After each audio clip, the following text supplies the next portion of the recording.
Jangan lupa untuk subscribe, share, dan nyalakan lonceng notifikasinya sebagai bentuk dukungan kamu. Do you see what I see? Assalamualaikum warahmatullahi wabarakatuh. Perkenalkan, nama saya Desi. Saya dari Kabupaten Jember, Jawa Timur. Di sini saya akan menceritakan pengalaman horor yang saya alami tahun 2015 lalu.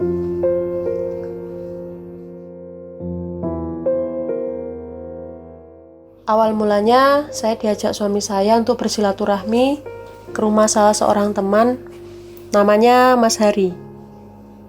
Kebetulan rumahnya nggak terlalu jauh dari tempat kerja suami saya. Jam 10 malam, saya berangkat menuju ke rumah Mas Hari bersama suami. Dan saya belum sempat dijelaskan ada hal apa malam-malam kok harus ke rumahnya Mas Hari. Dan setelah sampai, ternyata di sana ada dua orang teman lain, namanya Mas Rosid dan Mas Andi. Barulah akhirnya dijelaskan kepada saya bahwa malam itu, yang kebetulan malam Jumat Kliwon, kami semua akan melakukan uji nyali di salah satu tempat dekat jalur lintas selatan yang ada di Jember, di mana lokasinya nggak terlalu jauh dari desa kami. Dan setelah bersiap-siap, pada jam 12 malam, kami semua berangkat menuju lokasi. Hanya ada satu akses jalan menuju ke sana, dan itu jalannya berbatu ya, dengan kanan kirinya adalah perkebunan karet. Makanya tidak ada sumber penerangan lain selain dari motor kami. Tapi malam itu kebetulan sedang bulan purnama, jadi kami masih bisa melihat sekeliling meskipun nggak jelas. Setelah melewati perkampungan kecil milik PT Persero yang ada di sana, kami sempat melewati perkebunan karet tapi nggak terlalu panjang, lalu sampai di sebuah titik awal dari jembatan atau jalur lintas selatan tersebut. Tapi kami lewat jalur lama yang biasanya dilewati para penduduk sebelum dibangun jalur lintas selatan tersebut. Nah, mungkin 50 meter di depan kami itu ada sebuah persimpangan menuju ke atas, yang naik ke atas untuk naik ke jalur lintas selatan tersebut. Nah, saya melihat ada sosok tinggi besar hitam sedang menuruni persimpangan tadi, berjalan menuju jalan yang kami lewati. Itu saya lihat masih 50 meter depan kami persimpangannya. Ya Allah, saya masih merasa takut kalau ingat. Akhirnya saya memilih untuk menoleh ke arah kanan karena saya pikir mungkin saya berhalusinasi sambil istighfar, nyebut doa-doa. Lalu karena masih penasaran, tepat saat saya berjejer pas melewati persimpangan itu tadi, saya menoleh lagi ke arah kanan. Apa masih ada di sana atau enggak? Kalau enggak mungkin saya berhalusinasi. Tapi ternyata sosok itu masih ada di sana, berjalan santai, tingginya itu lebih dari 2 meter. Itu saya udah yakin kalau itu pasti bukan manusia. Mana ada manusia dengan fisik seperti itu tengah malam sendirian jalan di area yang sudah gak ada orang sama sekali. Akhirnya saya doa-doa lagi, saya nyebut, saya menoleh ke arah kanan, gak berani noleh ke arah kiri lagi. Saya fokus ke jalan juga sambil megang erat suami saya tanpa berani memberitahu apa yang saya lihat tadi, karena suami saya juga lagi fokus di jalan yang berbatu tadi kan, harus milih mana yang enak untuk dilewati gitu kan.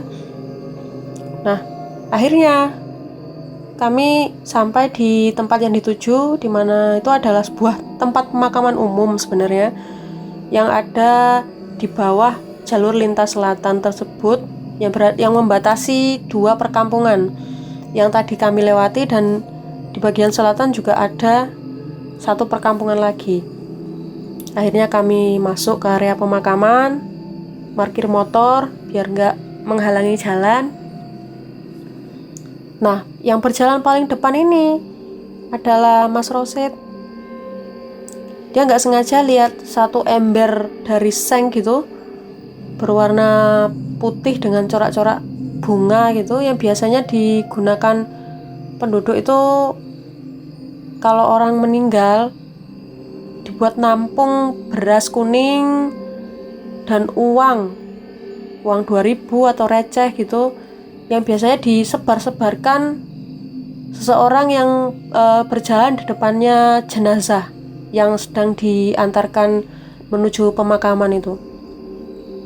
Nah, itu udah kosong, nggak ada apa-apanya, dan mungkin karena iseng, nggak ingin suasananya jadi tegang, Mas Rosid ini mungkin ingin bercanda ya.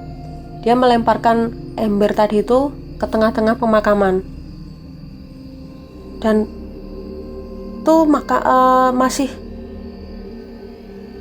kayaknya langsung terbentur sama salah satu nisan itu.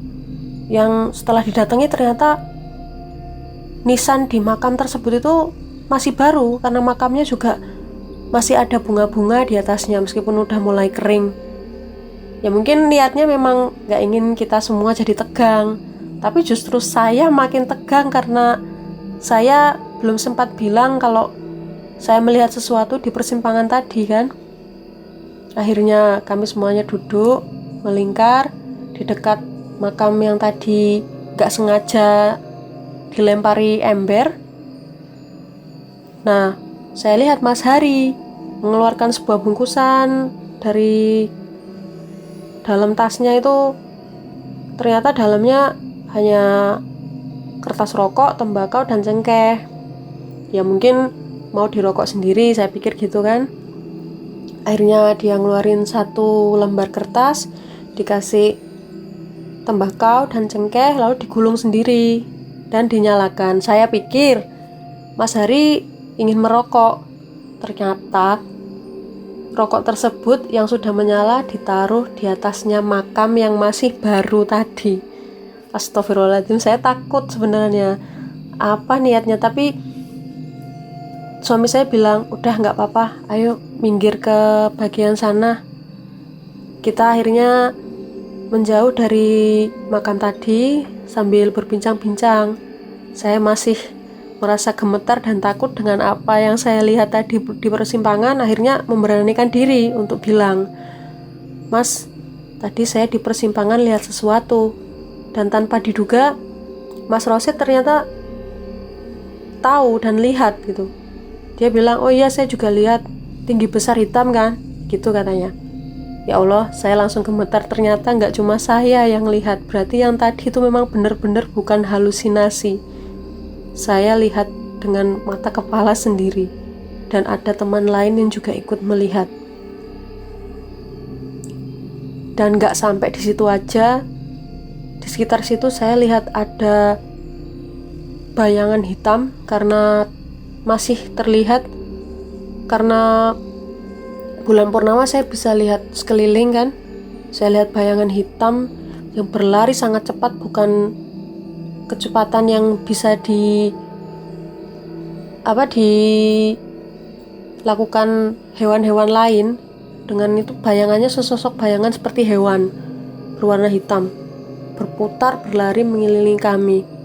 Saya sudah merasa gemetar dan berusaha untuk bertanya lagi, Mas, itu apa yang seperti hewan yang lari-lari tadi? Semuanya gak ada yang jawab, hanya saling pandang satu sama lain. Dan gak hanya itu, saya juga melihat seberkas kilatan-kilatan cahaya berwarna biru dan merah, yang itu dari jauh juga terlihat. Dan sama, teman-teman yang lain juga melihat kilatan-kilatan cahaya itu. Akhirnya karena merasa gak nyaman dan saya sudah mulai ketakutan, saya hanya memegangi suami saya aja. Kami semua memutuskan untuk kembali ke makam tadi, mengecek apa yang terjadi di sana. Karena Mas Hari juga ingin lihat apa sih yang terjadi setelah ditaruh rokok itu tadi. Karena hanya coba-coba mungkin ya, nggak ada niatan apapun, mungkin bisa dibilang iseng. Dan akhirnya kami duduk melingkar dengan bermodal senter kecil. Kami mencoba membuka isi di dalam rokok, dan ternyata itu bukan lagi tembakau dan cengkeh isinya. Dan karena itu sudah terbakar, mungkin tersisa hanya tinggal sedikit, sekitar 1,5 cm sisanya. Begitu dibuka, itu bukan tembakau lagi, melainkan sudah berubah jadi uang 2000-an yang sudah lecek seperti diremas-remas, kecil sekali, dan baunya itu seperti bangkai. Kami sudah merasa ketakutan, saling lihat satu sama lain. Saya juga sempat megang dan mencium, benar-benar aromanya seperti bangkai, meskipun uangnya masih utuh, hanya lecek saja. Akhirnya kami semua memutuskan untuk pulang, dan Mas Hari yang menyimpan uang tersebut sampai hari ini. Terima kasih sudah mendengar cerita saya, teman-teman.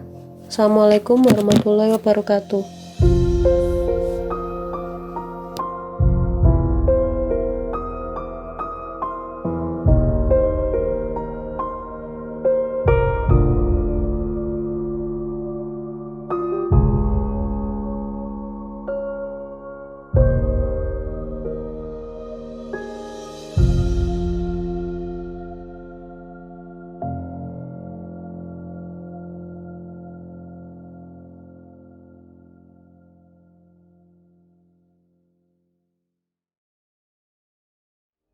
Kamu juga punya pengalaman horor? Kirim cerita kamu ke alamat berikut.